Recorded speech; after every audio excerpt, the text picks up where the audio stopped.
আসসালামু আলাইকুম সুপ্রিয় শিক্ষার্থীরা, কেমন আছো তোমরা? আশা করছি প্রত্যেকেই ভালো আছো, সুস্থ আছো, স্বাভাবিক আছো। আমিও ভালো আছি। আমি রুমান আক্তার, প্রভাষক হিসাব বিজ্ঞান বিভাগ, ঢাকা কলেজ, ঢাকা। আমার আজকের অনলাইন ক্লাসে তোমাদেরকে স্বাগত জানাচ্ছি। আমি তোমাদেরকে পড়াচ্ছি মূলত ফিনান্স, ব্যাংকিং ও বিমা তৃতীয় পত্র এই কোর্সটি। আর এই কোর্সটির আমার আজকের আলোচ্য বিষয় হচ্ছে ব্যাংক ব্যবস্থা প্রাথমিক ধারণা। তো এই ব্যাংক ব্যবস্থার প্রাথমিক ধারণা সম্পর্কে আমি আগেও তোমাদের ক্লাস নিয়েছি। আজকে আমি তোমাদেরকে যে বিষয়গুলো নিয়ে আলোচনা করব সেই বিষয়গুলো হচ্ছে, দেখো বোর্ডে লেখা আছে বাংলাদেশে ব্যাংকিং ব্যবস্থার নিয়ন্ত্রণ বিধান, ভেসেল 1 ও ভেসেল 2। তারপরে ব্যাংকার গ্রাহক সম্পর্ক, গ্রাহককে জানা ব্যাংকার গ্রাহক সম্পর্কে গার্নিশি আদেশ ও তার ফলাফল, ব্যাংকার ও গ্রাহক সম্পর্কে পরিসমাপ্তি। তো আমাদের আলোচনার শুরুতে যে বিষয়টি রয়েছে সেটি হচ্ছে বাংলাদেশে ব্যাংকিং ব্যবস্থার নিয়ন্ত্রণ বিধান। ব্যাংক হচ্ছে অর্থনীতির জীবনী শক্তি, অর্থাৎ ব্যাংক এবং অর্থনীতি ওতপ্রোতভাবে জড়িত। আর ব্যাংক যখন স্বাভাবিকভাবে সাবলীলভাবে তার কার্যক্রম পরিচালনা করে তখন কিন্তু অর্থনীতির চাকাও গতিশীল থাকে। ব্যাংক সাধারণত আমানতকারীদের কাছ থেকে আমানত সংগ্রহ করে আর তাদের অর্থ গচ্ছিত রাখে এবং সেই গচ্ছিত অর্থটাকে তারা মূলধন রূপে গঠন করে প্রয়োজনে ব্যবসা বাণিজ্যে এবং শিল্পক্ষেত্রে ঋণ হিসেবে প্রদান করে। ফলে এই ব্যবসা বাণিজ্য এবং শিল্পক্ষেত্র যখন কার্যকর ভূমিকা পালন করে তখন কিন্তু অর্থনীতিও শক্তিশালী হয়। তো এই যে অর্থনীতির চাকা গতিশীল রাখার জন্য এই ব্যাংকিং ব্যবস্থাটাকে সুসংহত অবস্থায় রাখার জন্য কিন্তু প্রয়োজন হয় নিয়ন্ত্রণ, সঠিক ব্যবস্থাপনা।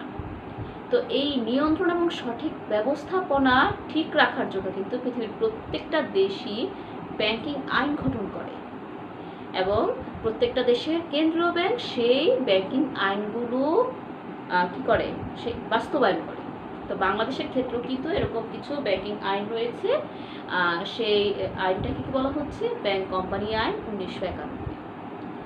এবং এ লক্ষ্যে কিন্তু এই ব্যাংক কোম্পানিকে বা পরিচালনা করার জন্য কিন্তু বিভিন্ন বিধান, প্রবিধান, নীতি প্রণয়ন করা হয়েছে। সেই নীতি এবং বিভিন্ন বিধানগুলোকে বাস্তবায়ন করছে আবার বাংলাদেশ ব্যাংক তথা কেন্দ্রীয় ব্যাংক। এবং এই যে বাস্তবায়ন করছে কীভাবে? বিভিন্ন আর্থিক নীতির মাধ্যমে, ঋণদান নীতির মাধ্যমে, উন্নয়ন নীতির মাধ্যমে বাংলাদেশ ব্যাংক এই ব্যাংকিং আইনটাকে বাস্তবায়ন করছে। তো বাংলাদেশে 1991 সালে প্রথম ব্যাংক কোম্পানি আইন চালু হয়, যেটা এখন পর্যন্ত কার্যকর অবস্থায় আছে। তো এই যে ব্যাংক কোম্পানি আইনে আসলে কি বলা হয়েছে? এই ব্যাংক কোম্পানি আইনটাই কিন্তু মূলত ব্যাংক কোম্পানিগুলোকে কি করছে? নিয়ন্ত্রণ করছে, তাদের কার্যাবলীটাকে নিয়ন্ত্রণ করছে। তাহলে এই আইনে কি কি বিষয় নিয়ে আলোচনা করেছে, অন্তর্ভুক্ত ধারাগুলো কি, সে সম্পর্কে একটু জানি আমরা।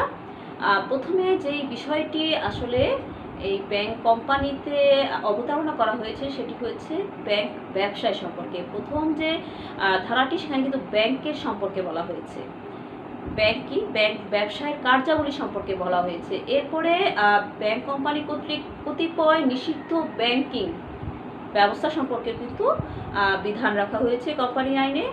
এরপরে হচ্ছে ব্যাংক কোম্পানি আইনে এরপরে যে বিষয়টি অবতারণা করা হয়েছে সেটি হচ্ছে যে সংরক্ষিত মূলধন, নগদ সংরক্ষিত মূলধন সম্পর্কে। তারপরে হচ্ছে আহরিত যে তহবিল, সেই তহবিল, সংরক্ষিত তহবিল, নগদ সংরক্ষিত তহবিল সম্পর্কে আলোচনা করা হয়েছে। অর্থাৎ এই বিষয়গুলো সম্পর্কে আইনে যে বিধানগুলো রয়েছে সেইগুলো আসলে ব্যাংক ফলো করবে। এরপরে যে বিধানগুলো ব্যাংক কোম্পানি আইনে রয়েছে সেটি হচ্ছে অগ্রিম প্রদান সম্পর্কে, এরপরে হচ্ছে ঋণ মৌকুফ প্রদান সম্পর্কে, লাইসেন্স প্রদান সম্পর্কে, লাইসেন্স বাতিলকরণ সম্পর্কেও বিধিনিষেধ এই ব্যাংক কোম্পানি আইনে লিপিবদ্ধ রয়েছে। এছাড়াও রয়েছে পরিচালক নিয়োগ, পরিচালক নিয়োগে বিধিনিষেধ, আর প্রধান নির্বাহী পদের পূরণের যে বিধিবিধান সেগুলো সম্পর্কে, তারপর পরিচালকের মেয়াদ, পরিচালকের পদের শূন্যতা, একজন পরিচালক কর্তৃক গৃহীত সুযোগ সুবিধা ইত্যাদি বিষয়ও কিন্তু ব্যাংক কোম্পানি আইনে বিধি সংযুক্ত করা হয়েছে। এছাড়াও যে বিষয়টি ব্যাংক কোম্পানি আইনে বলা হয়েছে সেটি হচ্ছে যে খেলাপি ঋণের ঋণ গ্রহীতা যারা রয়েছে তাদের লিস্ট প্রণয়নের বিষয়টি, সেই লিস্ট প্রণয়নের বিষয় সম্পর্কে কিন্তু আইনে স্পষ্ট ভাষায় নির্দেশনা দেওয়া রয়েছে। এছাড়াও রয়েছে যে অগ্রিম প্রদানের ক্ষেত্রে বাংলাদেশ ব্যাংকের যে ক্ষমতা বা বাংলাদেশ ব্যাংকের যে প্রভাবটা সেটা সম্পর্কেও কিন্তু এই ব্যাংক কোম্পানি আইনে স্পষ্ট ভাষায় নির্দেশনা দেওয়া হয়েছে। এছাড়াও মানে একটা ব্যাংক কোম্পানির যে ব্যালেন্স শিট, তাদের যে বিবরণী, তাদের যে প্রতিবেদন, সেটা কিভাবে তৈরি হবে বা সেই প্রতিবেদনে কি থাকবে সে সম্পর্কেও কিন্তু বিধিবিধান এই ব্যাংক কোম্পানি আইনে উল্লেখ করা হয়েছে। আরও একটি বিষয় এখানে আছে, সেটি হচ্ছে যে ব্যাংক কোম্পানির যে তথ্যাদি রয়েছে, আর্থিক তথ্যাদি, তাদের যে খাতাপত্র রয়েছে, তাদের যে প্রতিবেদন রয়েছে, সেগুলো সম্পর্কে বাংলাদেশ ব্যাংকের তদন্ত করার বা সেগুলো যাচাই করার যে ক্ষমতা সে সম্পর্কেও কিন্তু ব্যাংক কোম্পানি আইনে বলা হয়েছে। এছাড়াও বলা হয়েছে যে ব্যাংক কোম্পানিতে যে নিযুক্ত পরিচালক রয়েছেন তার অপসারণ সম্পর্কে বিধিবিধান রয়েছে। এছাড়া একটি ব্যাংকের যে পরিচালক পর্ষদ থাকে সেই পরিচালনা পর্ষদের যে অবসায়ন সেই সম্পর্কেও কিন্তু ব্যাংক কোম্পানি আইনে উল্লেখ করা হয়েছে। এছাড়াও আরও কিছু বিষয় উল্লেখ আছে, যেমন বিভিন্ন ধরনের ব্যাংক কোম্পানিগুলোকে সরকার কর্তৃক অধিগ্রহণ সম্পর্কেও কিন্তু এই আইনে বলা হয়েছে। এছাড়া আরও যে বিষয়টি উল্লেখ করা হয়েছে যে হাইকোর্ট কর্তৃক কোনো ব্যাংকের কোনো যে লেনদেন কার্য স্থগিত করার যে বিধি নিষেধ সেই সম্পর্কেও কিন্তু এই আইনে উল্লেখ করা হয়েছে। এছাড়া ব্যাংক কোম্পানি অবসায়নের ক্ষেত্রে হাইকোর্টের নির্দেশের সম্পর্কেও কিন্তু আসলে এই আইনে উল্লেখ করা হয়েছে। তো এই আইনের কিছু বিষয় আমি তোমাদেরকে উল্লেখ করব, যেমন সংরক্ষিত তহবিল, যেটা যে যখন কোনো ব্যাংক কোম্পানি প্রতিষ্ঠিত হবে তখন অবশ্যই তারা কী করে, বাজারে শেয়ার ছাড়ে বা নিজস্ব শেয়ার মূলধনও থাকে। তো যখন একটা ব্যাংক কোম্পানি তাদের লভ্যাংশ প্রদান করবে বা সরকারকে কোনো অর্থ প্রদান করবে, তার আগে তাদেরকে প্রাপ্ত মুনাফা থেকে 20% সংরক্ষিত তহবিলে স্থানান্তর করতে হবে। এটা হচ্ছে একদম স্পষ্ট একটা আইন, যেটা ব্যাংক কোম্পানি আইনে বলা হয়েছে। আর নগদ তহবিল যেটা রয়েছে, নগদ সংরক্ষিত তহবিল, এই বিষয়টা আবার একটু আলাদা। এই সম্পর্কে আইনে যেটা বলা হয়েছে যে তফসিলি ব্যাংক ব্যতীত অন্য যে ব্যাংক কোম্পানিগুলো রয়েছে তারা তাদের নগদ তহবিল হিসেবে 5% অর্থ তারা কিন্তু সংগ্রহ করবে, নিজেদের কাছেও সংরক্ষণ করতে পারে, অথবা বাংলাদেশ ব্যাংকেও এই অর্থ বা এর সমপরিমাণ অর্থ 5%-এর সমপরিমাণ অর্থ তারা সংরক্ষণ করবে। আবার ঋণ বা অগ্রিম প্রদানের বিষয়ে এই আইনে যে বিষয়গুলো বলা হয়েছে সেগুলো একটু মনোযোগ দিয়ে শোনো তোমরা।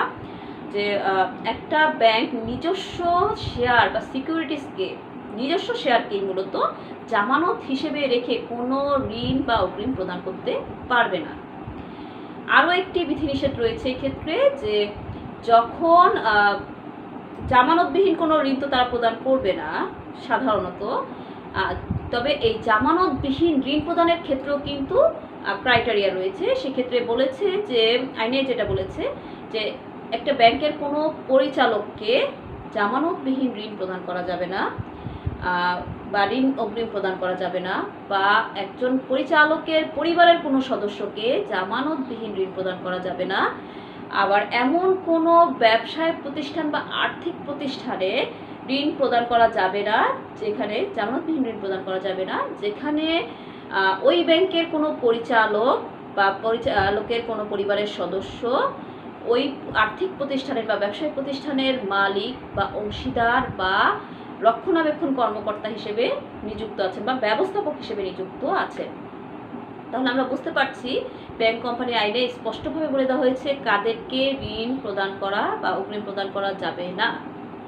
তো আরও একটি বিষয় যদি আমরা এই আইনের আলোচনা করি, সেটি হচ্ছে যে যখন একটি ব্যাংক তার শাখা বা কোনো নতুন ব্রাঞ্চ স্থাপন করতে চায়, সেক্ষেত্রে অবশ্যই তাকে মানে কেন্দ্রীয় ব্যাংকের পূর্ব অনুমোদন নিতে হবে, এবং সেই পূর্ব অনুমোদন ব্যতি রেখে সে নতুন শাখা বা নতুন স্থানে ব্যাংক স্থাপন করতে পারবে না।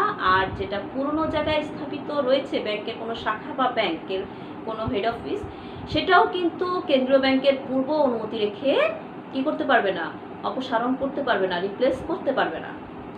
তো এই ছিল আমার আসলে এই বাংলাদেশের ব্যাংকিং ব্যবস্থার নিয়ন্ত্রণ বিধান সম্পর্কে আলোচনা। এবার আসি আমরা ভেসেল 1 ও ভেসেল 2। ঝুঁকিভিত্তিক মূলধন পর্যাপ্ততা নিশ্চিত করার লক্ষ্যে মূলত এই ভেসেল 1 এবং ভেসেল 2 সম্পর্কে আসলে আলোচনা করা হচ্ছে। যখন ব্যাংক অফ ইন্টারন্যাশনাল সেটেলমেন্ট অর্থাৎ BIS এই সংস্থাটি মানে ব্যাংকগুলোর যে মূলধনের পর্যাপ্ততার বিষয়টি সেটিকে কড়াকড়িভাবে নজরে আনার জন্যই মূলত এই ভেসেল 1 এবং ভেসেল 2টাকে প্রণয়ন করেছে। অর্থাৎ ঝুঁকিভিত্তিক মূলধন পর্যাপ্ততার বিষয়টিকে নিশ্চিত করার জন্যই মূলত ভেসেল 1 গঠন করা হয় বা প্রণয়ন করা হয় 1988 সালে। এটি সুইজারল্যান্ডের ভেসেল শহরে করার কারণেই আসলে এই ভেসেল শব্দটি এসেছে। তোমাদের অনেকের মনে কোশ্চেন থাকে যে আসলে এটা ভেসেল কেন। আসলে সুইজারল্যান্ডের ভেসেল শহরে করেছিল বলেই এই নীতিটার সাথে ভেসেল শব্দটিকে জুড়ে দেওয়া হয়েছে এবং এটাকে ভেসেল 1 বলা হয়েছে। এবং ভেসেল 1-এ যে বিষয়টি উল্লেখ করা হয়েছে সেটি হচ্ছে ক্যাপিটাল এডুকুয়েন্সি ফ্রেমওয়ার্ক, অর্থাৎ তোমাদেরকে যেটা বলছিলাম ঝুঁকিভিত্তিক মূলধন পর্যাপ্ততা নিশ্চিত করা বা মূলধন পর্যাপ্ততা নিশ্চিত করার বিষয়টিকেই আসলে এখানে গুরুত্ব আরোপ করা হয়েছে। তো এই ভেসেল 1কে আরও যুগোপযোগী করার জন্যই মূলত ভেসেল 2-এর অবতারণা করা হয় এবং এটি প্রণয়ন করা হয়।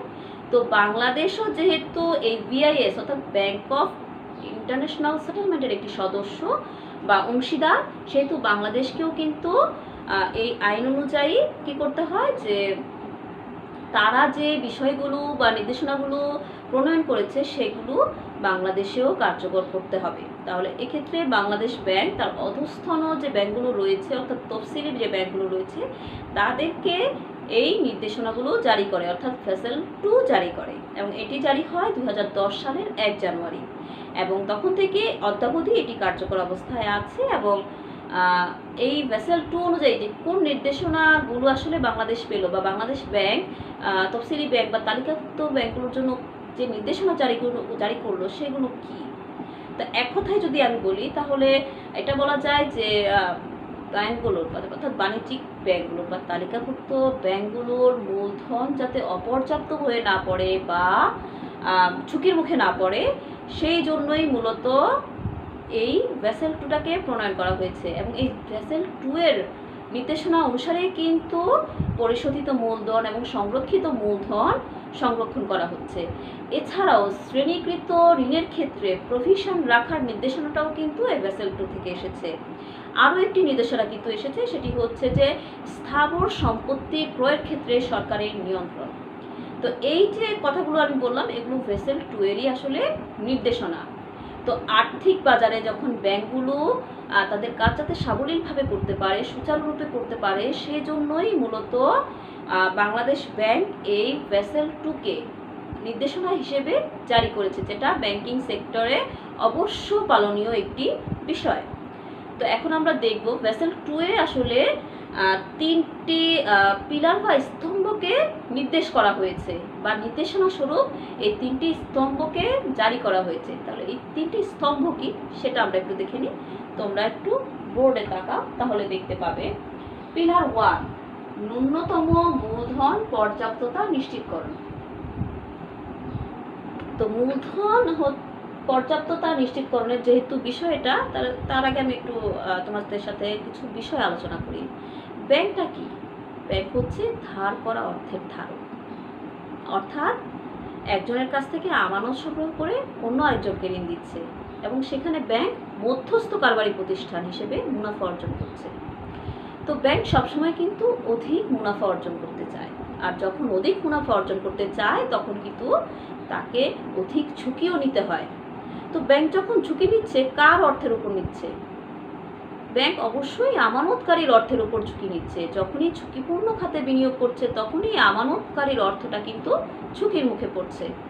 আর এমতো অবস্থায় ব্যাংকের এই যে ঝুঁকির মুখে পড়া এবং মূলধনের পর্যাপ্ততা নিশ্চিত না হওয়ার কারণেই কিন্তু জটিল একটা পরিস্থিতি সৃষ্টি হচ্ছে আর্থিক বাজারে। তো এই সমস্যাটাকে কাটিয়ে ওঠার জন্যই কি করছে, ব্যাংককে এই পিলার 1 নির্দেশ করা হচ্ছে বা সুপারিশ করা হচ্ছে, যাতে ব্যাংকগুলো তাদের নিজস্ব অর্থেই ঝুঁকি গ্রহণ করে এবং আমানতকারীর অর্থ ঝুঁকিমুক্ত থাকে। এই জন্য যাতে ব্যাংকগুলো নিজস্ব অর্থ বা নিজস্ব মূলধনকে বৃদ্ধি করে, সেজন্য এই পিলার 1কে নির্দেশনা স্বরূপ প্রদান করা হয়েছে। তাহলে পিলার 1-এ যে নির্দেশনাগুলো দিয়েছিল তার মধ্যে কতিপয় নির্দেশনা নিয়ে আমি আলোচনা করব। প্রথম নির্দেশনা সেটি হচ্ছে পরিশোধিত মূলধন 400 কোটি টাকা হবে। এখন তোমাদের মনে প্রশ্ন আসতে পারে, ম্যাডাম আপনি যখন আগে ক্লাস নিয়েছিলেন, অর্থাৎ গত বছর 2020 সালে আমি যখন তোমাদের ক্লাস স্টার্ট করেছিলাম, সে সময় আমি তোমাদেরকে একটা তথ্য দিয়েছিলাম যে পরিশোধিত মূলধন 2 বছরের মধ্যে 500 কোটি টাকায় উন্নীত হবে।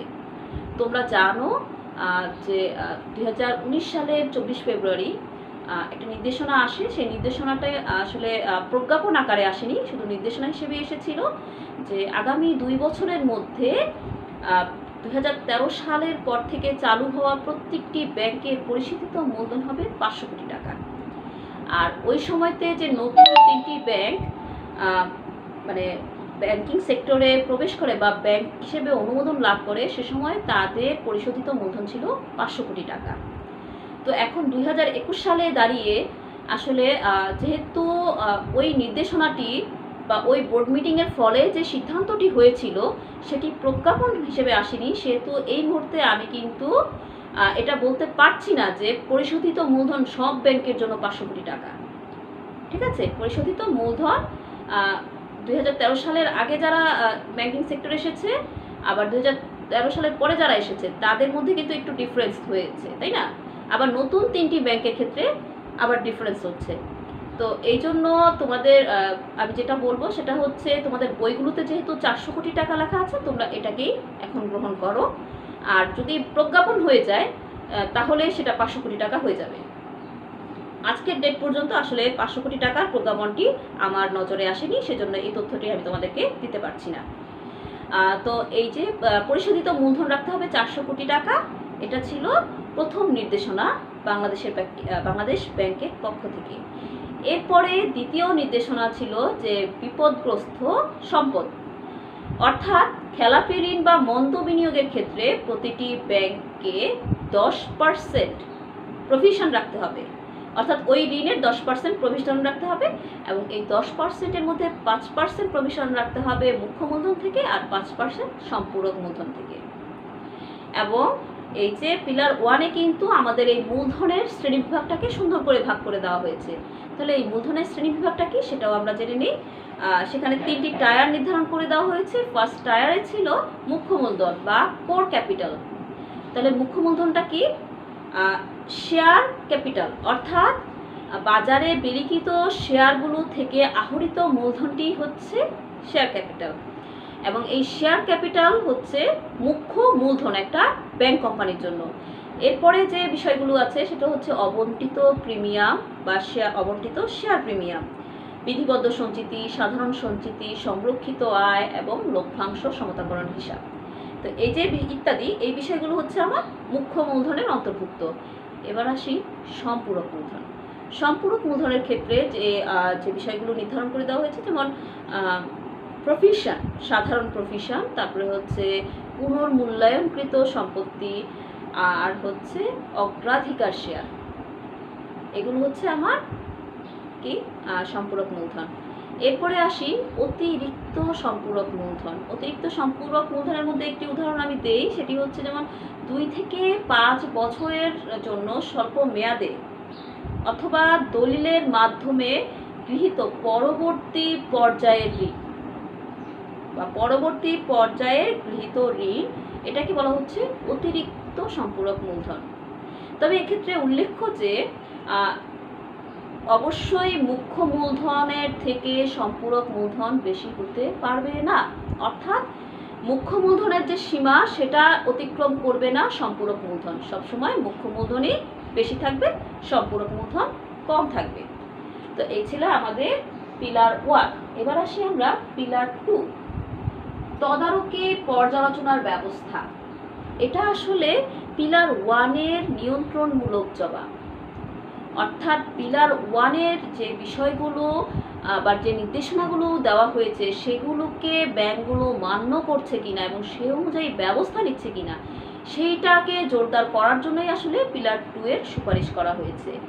এবং এই পিলার 2-এর মাধ্যমে একটা ব্যাংক কী করতে পারবে, সে তার অপরিহার্য ঝুঁকি, পেনশন ঝুঁকি, সুনামগত ঝুঁকি, আইন ঝুঁকি, ঋণ ঝুঁকি ইত্যাদি যে ঝুঁকিগুলো রয়েছে সেই ঝুঁকিগুলোর ব্যবস্থাপনার জন্য একটি শক্তিশালী কাঠামো গড়ে তুলতে পারবে। আর কি করতে পারবে, আর এই ঝুঁকি ব্যবস্থাপনার মাধ্যমে সে নিজের যে মুনাফা মূলধন সংরক্ষণ করার যে প্রক্রিয়া সেটাকেও কিন্তু সংহত করতে পারবে। মূলত পিলার 2 হচ্ছে আন্তঃমূলধন পর্যাপ্ততা প্রক্রিয়া, আন্তঃমূলধন পর্যাপ্ততা নিশ্চিতকরণ প্রক্রিয়া হচ্ছে পিলার 2। তো এখানে বাংলাদেশ ব্যাংক কিছু বিষয় সুপারিশ করেছে, সেগুলো হচ্ছে যেমন প্রথম যে সুপারিশটি সেটি হচ্ছে যে প্রত্যেকটা ব্যাংক নিজ নিজ ঝুঁকি বিবেচনা করে সে অনুযায়ী সঠিক পরিমাণে মূলধন পর্যাপ্ততা নিশ্চিত করবে এবং একটি কার্যকর কৌশল গ্রহণের ক্ষেত্রে কি করবে, ব্যবস্থা গ্রহণ করবে। আর দ্বিতীয় সুপারিশটির কথা যদি আমি বলি তাহলে বলা হয়েছে যে নিয়োগকারী নিয়ন্ত্রণকারী যে সংস্থাগুলো রয়েছে ব্যাংকের, সেই সংস্থাকে একটি ব্যাংক তার যে মূলধন পর্যাপ্ততার মান, তার যে গৃহীত কর্মকৌশল এবং সেই কর্মকৌশলের যে বাস্তবায়ন ইত্যাদি পরিবীক্ষণের সুযোগ ব্যাংক নিয়ন্ত্রণকারী সংস্থাকে প্রদান করবে। নিয়ন্ত্রণকারী সংস্থা যাতে ব্যাংকগুলোর যে মূলধন পর্যাপ্ততার মান রয়েছে এবং ঝুঁকি মোকাবেলার জন্য ব্যাংকগুলো যে প্রস্তুতি নিয়েছে এবং সেই প্রস্তুতি বা যে কর্মকৌশল গ্রহণ করেছে সেটার বাস্তবায়ন, এই বিষয়গুলো ব্যাংক পরিবীক্ষণ করবে এবং সে অনুযায়ী কি করবে, নিয়ন্ত্রণকারী সংস্থা ব্যাংকগুলোকে নিয়ন্ত্রণ করবে।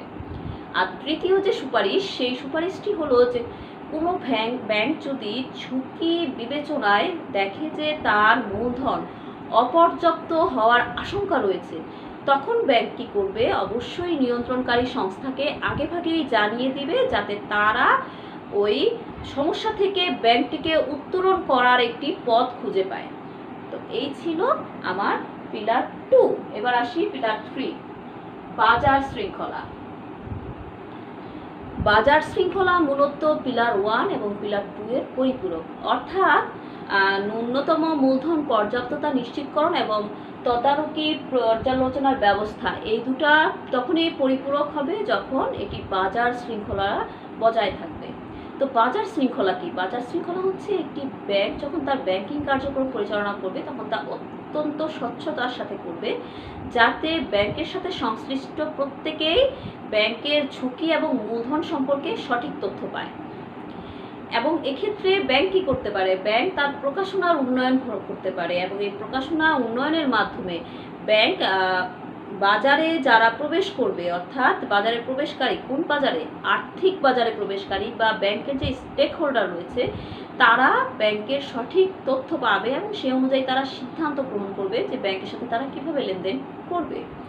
আরও একটি বিষয় এখানে লক্ষণীয় যে ব্যাংক কিন্তু এখানে তার প্রকাশনার মাধ্যমে যে তথ্যগুলো স্টেক হোল্ডারদেরকে দিচ্ছে সেইগুলো কিন্তু মূলধন কাঠামো, মূলধন ব্যবস্থাপনা, মূলধনের পরিমাণ, মূলধনের পর্যাপ্ততা এবং মূলধন প্লাস ঝুঁকির সাথে সম্পর্কিত যে বিষয়গুলো, সমস্ত বিষয়গুলো সম্পর্কে স্টেক হোল্ডাররা এখানে তথ্য পাবে ব্যাংকের কাছ থেকে। তো এই লক্ষ্যে কিন্তু আবার বাংলাদেশ ব্যাংক কিছু সুপারিশ করেছে যে ব্যাংকগুলোর যে প্রকাশনা, সেই প্রকাশনায় যে বিষয়গুলো ইনক্লুড করতে হবে সেগুলো হচ্ছে মূলধন কাঠামো, মূলধন পর্যাপ্ততা, তারপরে হচ্ছে ঋণ ঝুঁকি, ইকুইটিস, বাজার ঝুঁকি, উচ্চ সুদের হার ঝুঁকি, তারপরে হচ্ছে পরিচালন ঝুঁকি ইত্যাদি। এই বিষয়গুলো আসলে এই পিলার 3-তে অন্তর্ভুক্ত করতে হবে। অর্থাৎ ব্যাংকগুলোর যে প্রকাশনা বা পাবলিকেশনসগুলো রয়েছে সেগুলোর মাধ্যমে বা যে ডিসক্লোজারগুলো রয়েছে সেগুলোর মাধ্যমে ব্যাংক তার সম্পূর্ণ তথ্য তার স্টেক হোল্ডারদেরকে জানাবে বা জনসাধারণকে জানাবে। এটা ছিল আমার পিলার 3। এবার আসি ব্যাংকার গ্রাহক সম্পর্ক। দেখো, ব্যাংক একটা এমন একটা প্রতিষ্ঠান যে গ্রাহককে ছাড়া অচল, আবার গ্রাহকও কিন্তু ব্যাংক ছাড়া ব্যাংকিং সেবাগুলো পাবে না। অর্থাৎ ব্যাংকার কি? ব্যাংকার হচ্ছে এমন একজন ব্যক্তি বা ব্যক্তি যিনি একটি ব্যাংকিং প্রতিষ্ঠানে কাজ করে থাকেন। সেটা হতে পারে চেয়ারম্যান, সেটা হতে পারে কোনো কর্মচারী, প্রত্যেকেই কিন্তু ব্যাংকার। আর গ্রাহক কি? গ্রাহক হচ্ছেন এমন একজন ব্যক্তি যিনি ব্যাংকে হয়তো আমানত রেখেছেন, অথবা ব্যাংক হতে ঋণ গ্রহণ করেছেন, অথবা অন্য কোনো ব্যাংকিং সেবা গ্রহণ করেছেন। তো যখন একজন গ্রাহকের আমানতকৃত অর্থ ছাড়া ব্যাংক যেমন তার ব্যবসায় পরিচালনা করতে পারবে না, তেমনি আবার ব্যাংক ছাড়া কিন্তু গ্রাহকও তার ব্যবসায় পরিচালনা করতে সমস্যায় পড়বে, বা অন্য কোনো ব্যাংকিং সুবিধা ছাড়াও কিন্তু সে তার জীবন যাপন করতে কিছুটা হলেও সমস্যার মুখে পড়বে। তাই ব্যাংকার এবং গ্রাহকের সম্পর্ক কিন্তু ওতপ্রোতভাবে জড়িত। তো এই ব্যাংকার এবং গ্রাহক সম্পর্কটা যদি আমরা নির্ধারণ করতে চাই, তাহলে দেখো এখানে আমি কিছু সম্পর্ক লিখে রেখেছি, যেমন পাওনাদার দেনাদার সম্পর্ক। যখন একজন গ্রাহক ব্যাংকে আমানতকারী হিসেবে থাকেন, তখন সেই আমানতকারী ব্যাংকের জন্য পাওনাদার এবং ব্যাংক হলো দেনাদার। আবার যখন একজন ঋণগ্রহীতা গ্রাহক হিসেবে থাকেন, তখন ব্যাংক হলো পাওনাদার আর ঋণগ্রহীতা হলো দেনাদার। অর্থাৎ গ্রাহক এবং ব্যাংকের মধ্যে পাওনাদার দেনাদার সম্পর্ক বিদ্যমান। এরপরে আছে সম্পদের তত্ত্বাবধায়ক হিসেবে সম্পর্ক। দেখো, যেহেতু একটা ব্যাংকার এবং গ্রাহকের মধ্যে কিন্তু চুক্তিবদ্ধ সম্পর্ক বিদ্যমান, এই চুক্তিতে তারা কি করেন? এই চুক্তি অনুযায়ী কিন্তু আসলে একজন ব্যাংকার তার গ্রাহকের অর্থ সম্পদের তত্ত্বাবধান করেন, অর্থাৎ তার হেফাজতে রাখেন এবং সুরক্ষা প্রদান করেন। সেটাই বলা হচ্ছে যে সম্পদের তত্ত্বাবধায়ক হিসেবে সম্পর্ক, ওসি হিসেবে সম্পর্ক। একজন গ্রাহক তার ব্যাংকে তার মূল্যবান দলিলপত্র বা স্বর্ণালংকার কিন্তু লকারে রাখে, এবং ব্যাংক এই লকার সুবিধা প্রদান করে ওই গ্রাহকের পক্ষে ট্রাস্টি বা ওসি হিসেবে কাজ করে। তাই বলা হচ্ছে যে এখানে গ্রাহক ব্যাংকারের ওসি, তার মানে তাদের মধ্যে ওসির সম্পর্ক বিদ্যমান। এরপরে হচ্ছে প্রতিনিধি হিসেবে সম্পর্ক। একজন ব্যাংকার তার গ্রাহকের পক্ষে যেমন বিল আদায় করে, বিল ক্রয় করে, চেক প্রদান করে, চেকের অর্থ পরিশোধ করে, চেকের অর্থ সংগ্রহ করে, বা বিনিময় বিলে স্বাক্ষর প্রদান করে, এই সমস্ত কাজগুলোই কি প্রতিনিধি হিসেবে কাজ। অর্থাৎ এখানে গ্রাহক হলো মক্কেল, যার প্রতিনিধি হিসেবে ব্যাংক এই কাজগুলোকে করে দিচ্ছে। তাই বলা হচ্ছে যে ব্যাংকার এবং গ্রাহকের মধ্যে প্রতিনিধির সম্পর্ক বিদ্যমান। এরপরে আছে সেবা সরবরাহকারী হিসেবে সম্পর্ক। ব্যাংক যে শুধু আমানত সংগ্রহ করে বা ঋণ প্রদান করে তাই নয়, ব্যাংক কিন্তু এর বাইরে গিয়েও বিভিন্ন ধরনের সেবা সরবরাহ করে থাকে। যেমন সচ্ছলতা সনদ প্রদান করে, তারপরে ব্যাংক গ্যারান্টি প্রদান করে, বিনিময় বিলের এলসি যে ওপেন করে, বিভিন্ন কাজ যেগুলো করে, যেটা হচ্ছে তারা সেবা হিসেবে প্রদান করে, তাই না? এলসি অ্যাডভাইজিং করে। এই যে কাজগুলো ব্যাংক করছে, এগুলো হচ্ছে কি সেবা সরবরাহকারী হিসেবে করছে।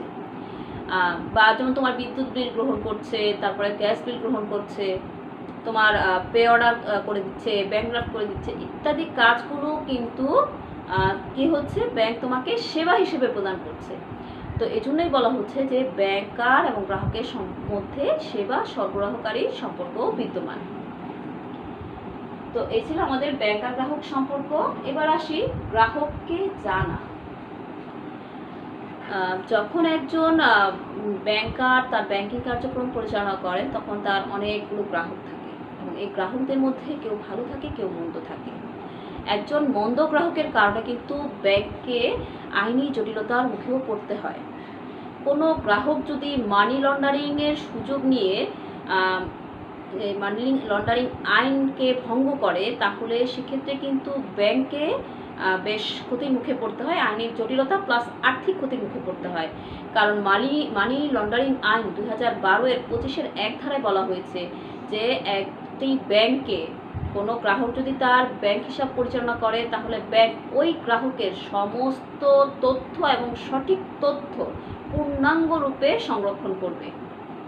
এবং কোনো ব্যাংক বা কোনো রিপোর্টকারী সংস্থা যদি এক্ষেত্রে ওই নির্দেশনা বা ওই আইনটি ভঙ্গ করে এবং এরূপ প্রতীয়মান হয় যে মানি লন্ডারিং আইন ভঙ্গ হয়েছে, তাহলে ওই ব্যাংককে কি করা হবে, বাংলাদেশ ব্যাংক ন্যূনতম 50,000 টাকা থেকে শুরু করে 25 লক্ষ টাকা পর্যন্ত জরিমানা ধার্য করতে পারে। তার মানে বুঝতে পারছো তোমরা অবশ্যই যে একটা গ্রাহককে জানা ব্যাংকের জন্য কতটা প্রয়োজন। কারণ মানি লন্ডারিং আইনে স্পষ্ট করে বলে দেওয়া হয়েছে যে প্রত্যেকটা গ্রাহকের সম্পূর্ণ তথ্য, সঠিক ও পূর্ণাঙ্গ তথ্য ব্যাংক সংরক্ষণ করবে। এখন এই যে ব্যাংক কীভাবে সংরক্ষণ করবে, আর ব্যাংক KYC ফর্মের মাধ্যমে সংরক্ষণ করবে। অর্থাৎ নো ইউর কাস্টমার নামে একটি ফর্ম রয়েছে, যেটি ব্যাংক যখন একজন গ্রাহক হিসাব খুলে ব্যাংকে, তখন তাকে প্রদান করে। তো ব্যাংকের কিন্তু হিসাব খোলার জন্য আলাদা ফর্ম রয়েছে, সেই ফর্মের সাথে এই KYC ফর্মও ব্যাংক গ্রাহককে ফিল আপ করতে দেয়, এবং যিনি হিসাব খুলতে চান তাকে দুটি ফর্মই ফিল আপ করে জমা দিতে হয়।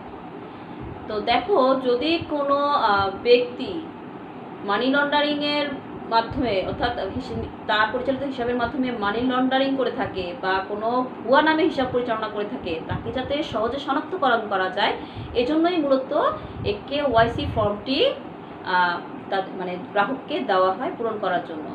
তো KYC ফর্মের মাধ্যমে আসলে 4টি কাজ করে থাকে ব্যাংক। কী কাজ করে, যে স্বীকৃতি নীতি, মানে গ্রাহকের স্বীকৃতি নীতি, তারপরে গ্রাহক শনাক্তকরণ, তারপরে গ্রাহকের যে মানে লেনদেনগুলো আছে সের মধ্যে ঝুঁকিপূর্ণ কোনগুলো সেগুলো মানে সেগুলো শনাক্তকরণ। এছাড়া আরেকটি কাজ হচ্ছে যে গ্রাহকের ঝুঁকিপূর্ণ লেনদেন, একটা হচ্ছে নর্মাল লেনদেন, একটা হচ্ছে ঝুঁকিপূর্ণ লেনদেন শনাক্তকরণ। এই 4টি কাজ KYC ফর্মের মাধ্যমে করা হয়। তো KYC ফর্মে আসলে কি থাকে, কিভাবে গ্রাহককে জানে ব্যাংক, সেখানে অবশ্যই গ্রাহকের নাম, ঠিকানা, আবাসিক মানে প্রেজেন্ট, পার্মানেন্ট সব ধরনের ঠিকানা, তার ড্রাইভিং লাইসেন্স নং, তার টিন নাম্বার, তার পাসপোর্ট নাম্বার, তার NID নাম্বার, তার আয়ের উৎস, সেটা চাকরি না ব্যবসা, তার মাসিক টার্নওভার, অর্থাৎ কী পরিমাণ জমা হবে, কী পরিমাণ উত্তোলিত হবে, ইত্যাদি সমস্ত ধরনের তথ্য ব্যাংক জমা রাখে। এবং এর মাধ্যমে কিন্তু ব্যাংক সহজেই শনাক্ত করতে পারে যে তিনি ভালো গ্রাহক না মন্দ গ্রাহক। কারণ ওই যে বললাম যে আর্থিক যে মানে ঝুঁকিপূর্ণ লেনদেনগুলো বা অবৈধ লেনদেনগুলো কিন্তু সহজেই শনাক্ত করা যায় এই KYC ফর্মের মাধ্যমে প্রদত্ত তথ্যের ভিত্তিতে। তো এই ছিল আমাদের গ্রাহককে জানা, অর্থাৎ গ্রাহককে না জানলে কিন্তু ব্যাংক সমস্যায় পড়ে যাবে, তাই সবসময় ভালো গ্রাহক হওয়ার চেষ্টা করবে। এবার আসি ব্যাংকার গ্রাহক সম্পর্কে গার্নিশি আদেশ ও তার ফলাফল। গার্নিশি আদেশ কি? গার্নিশি আদেশ হচ্ছে যখন একটি ব্যাংক তার মানে অবশ্যই কি করে, বিভিন্ন গ্রাহকের সাথে তার লেনদেন করে থাকে। তো যখন আদালত থেকে কোনো নির্দেশনা আসে যে কোনো একটি গ্রাহকের হিসাবের অর্থ লেনদেন বন্ধের জন্য, মানে আদালত কর্তৃক যে নির্দেশনাটি আসে এটিকেই বলা হচ্ছে গার্নিশি আদেশ। তো গার্নিশি আদেশ অবশ্যই আদালত কর্তৃক প্রদান করা হয়, এবং এই আদেশ পাওয়ার পর ব্যাংক কী করে, ব্যাংক গ্রাহককে জানায়। তো কখন গার্নিশি আদেশ আসে? আসলে যখন একজন পাওনাদার আদালত বরাবর আবেদন করে এবং সেই আবেদন অনুযায়ী আদালত যদি প্রমাণ পায় যে হ্যাঁ আবেদনকারী কাছে আমানতকারী বা গ্রাহক দায়গ্রস্ত, তখন সেই প্রমাণের ভিত্তিতে মূলত আদালত ব্যাংকে এই নির্দেশনা প্রদান করে যে ওই আমানতকারীর লেনদেন স্থগিত করার জন্য। তো এর ফলে কি হয়, ফলে অবশ্যই ব্যাংক আমানতকারীর লেনদেন স্থগিত করে দেয় এবং গ্রাহককে জানায়। তো এই যে গার্নিশি আদেশ, এটা আবার দুই ধরনের, একটা হচ্ছে সীমাবদ্ধ আদেশ, একটা হচ্ছে সীমাহীন আদেশ। তো সীমাবদ্ধ আদেশ কোনটা? সীমাবদ্ধ আদেশ হচ্ছে যে কোনো আমানতকারীর নির্দিষ্ট পরিমাণ অঙ্কের ওপর যখন লেনদেন স্থগিতের নির্দেশ প্রদান করা হয়, সেই আদেশকে বলা হচ্ছে সীমাবদ্ধ আদেশ। এক্ষেত্রে ওই নির্দিষ্ট সীমার ওপরে যদি কোনো অর্থ জমা থাকে ওই অ্যাকাউন্টে ওই গ্রাহকের, তাহলে সেই অর্থের উপর লেনদেন করা যাবে এবং হিসাবটি চালু অবস্থায় থাকবে। আমি একটি উদাহরণ দিই, তাহলে তোমরা বুঝতে পারবে। ধরো মিস্টার কবিরের একটি ব্যাংক হিসাব রয়েছে, সেই হিসাবে তার 30 লক্ষ টাকা জমা রয়েছে। এই 30 লক্ষ টাকার মধ্যে 20 লক্ষ টাকা পায় মিস্টার সামির। এখন মিস্টার সামিরের কাছে মিস্টার কবির দায়গ্রস্ত এবং মিস্টার সামিরের পাওনা মিস্টার কবির প্রদান করছে না। এখন মিস্টার সামির আদালতের শরণাপন্ন হয়েছে এবং আদালত প্রমাণ পেয়েছে যে মিস্টার কবির মিস্টার সামিরের কাছে দায়বদ্ধ। এখন মিস্টার সামির মিস্টার কবিরের কাছে পায় 20 লক্ষ টাকা। ব্যাংককে এখন আদালত নির্দেশ দিল যে এই 20 লক্ষ টাকা পর্যন্ত হিসাব ক্লোজ করতে হবে, অর্থাৎ এই 20 লক্ষ টাকা পর্যন্ত কি করা যাবে না, কোনো ধরনের লেনদেন করা যাবে না। এখন মিস্টার কবিরের হিসাবে তো 30 লক্ষ টাকা জমা রয়েছে, তার মানে বাকি রইল কত, 10 লক্ষ টাকা। এই 10 লক্ষ টাকার লেনদেন মিস্টার কবির করতে পারবেন, বাট 20 লক্ষ টাকা স্থগিতাদেশের কারণে ওই টাকাটা কিন্তু ব্যাংক অ্যাকাউন্টেই জমা থাকবে এবং ওইটার দ্বারা তিনি কোনো লেনদেন করতে পারবেন না। তো এইটা ছিল সীমাবদ্ধ আদেশ। আর আসি সীমাহীন আদেশ কি? সীমাহীন আদেশ হচ্ছে যে মানে আদালতের যে নির্দেশের মাধ্যমে একজন গ্রাহকের সব ধরনের লেনদেন বন্ধ করে দেওয়া হয়, অর্থাৎ গ্রাহকের হিসেবে যাই জমা থাকুক না কেন সব ধরনের লেনদেন বন্ধ। এই পরিপ্রেক্ষিতে যে নির্দেশটি আসে সেটিকে বলা হচ্ছে সীমাহীন গার্নিশি আদেশ। সীমাহীন গার্নিশি আদেশের ক্ষেত্রে ব্যাংক গ্রাহকের তথ্য বা ব্যালেন্সের তথ্য, মানে কত টাকা জমা আছে সেই তথ্য জানাতে বাধ্য থাকে আদালতকে। আর একটা বিষয় এখানে লক্ষণীয়, সেটি হচ্ছে যদি ব্যাংকের ওই গ্রাহকের হিসাবে কোনো লিয়েন থাকে বা পূর্ব সত্ত্ব থাকে, তাহলে সেই সত্ত্বের টাকা কেটে রেখে বাকি টাকার তথ্য ব্যাংক আদালতকে জানাবে। অর্থাৎ ব্যাংক যদি কোনো কারণে গ্রাহকের কাছে কোনো টাকা পায়, তাহলে সেই পরিমাণ টাকা কেটে রেখে দিয়ে বাকি টাকার পরিমাণের তথ্যটা আদালতকে ব্যাংক জানাবে। এটা ছিল আমার সীমাহীন গার্নিশি আদেশ। তো এর ফলাফল কি, মানে এই যে গার্নিশি আদেশের ফলাফল তো তোমরা জানলেই, যে হিসাব ক্লোজ করে দেওয়া হয় এবং পরবর্তী নির্দেশ না দেওয়া পর্যন্ত ওই লেনদেনগুলো আবার সচল হয় না, স্থগিত অবস্থায় থাকে। যখন আদালত কর্তৃক নির্দেশটাকে মানে গার্নিশি আদেশটাকে প্রত্যাহার করা হয়, তারপরে আবার গ্রাহক তার হিসাব কার্য পরিচালনা করতে পারে। এবার আসি ব্যাংকার ও গ্রাহক সম্পর্কে পরিসমাপ্তি। দেখো, ব্যাংকার আর গ্রাহকের পরিসমাপ্তি কিন্তু খুব সহজ। কিভাবে সহজ? যখন একজন গ্রাহক যদি চান যে হিসাব ক্লোজ করে দিবেন, বন্ধ করে দিবেন, তাহলে কিন্তু তিনি আবেদন করে সেই হিসাবটি ক্লোজ করে দিতে পারেন। আবার আদালত কর্তৃক যদি গার্নিশি আদেশ প্রদান করা হয় এবং সেই আদেশটা যদি হয় সীমাহীন আদেশ, তাহলেও কিন্তু কি হয়, ওই হিসাবটি বন্ধ হয়ে যায়, ফলে গ্রাহক এবং ব্যাংকারের যে সম্পর্ক সেটার পরিসমাপ্তি ঘটে। বা আদালত কর্তৃক যদি গ্রাহক দেউলিয়া ঘোষিত হয়, দেউলিয়া ঘোষিত হলেও এক্ষেত্রে হিসাব বন্ধ হয়ে যাবে এবং গ্রাহক এবং ব্যাংকারের সম্পর্কের পরিসমাপ্তি ঘটবে।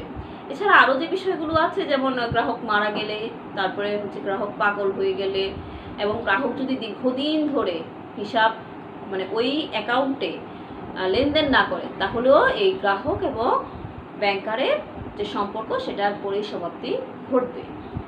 তো এই ছিল আজকের মতো তোমাদের সাথে আমার ক্লাস। নেক্সট ক্লাস পর্যন্ত তোমরা প্রত্যেকে ভালো থাকো, সুস্থ থাকো। তোমাদের সকলকে ধন্যবাদ। আল্লাহ হাফেজ।